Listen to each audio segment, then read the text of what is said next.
Welcome back to opinionsofree.com. I want to discuss affordable housing, or let's reframe that as obtainable housing, because affordability is subjective, but obtainable is not subjective. You can either obtain or you can't.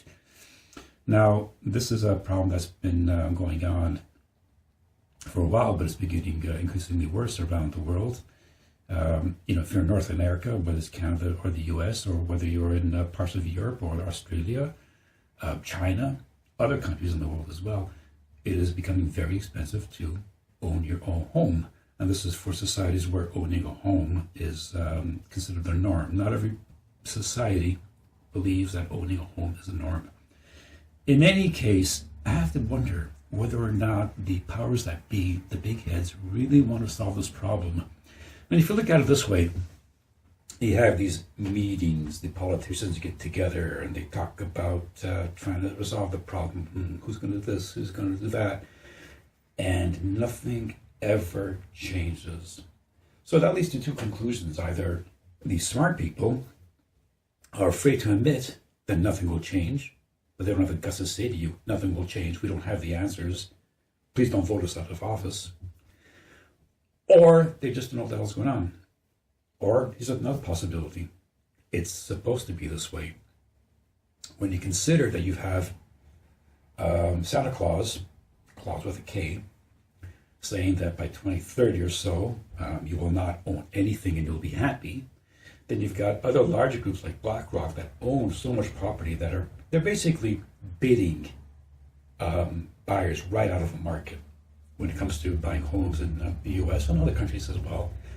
And now there's talk about other groups, including Jeff Bezos, is that his name? That want to start funds, investment funds, on fractionalized real estate holdings. You have to wonder whether or not the whole point here is to get it to the point where no one can afford to buy a house and everybody rents. So you have the corporate biggies that are buying property, making it very difficult for other people to buy property. And after a while, if you can't afford to buy your home, you need to live someplace, you're going to rent. If you have a house and you see that your pension is being destroyed by inflation, the government is seriously out of money, taxes are going to go up, you don't have enough coming through your pension to survive in the last 20 or 30 years of your life. So then the decision then to sell your property to fund your retirement might be a natural conclusion that you'll have to come to.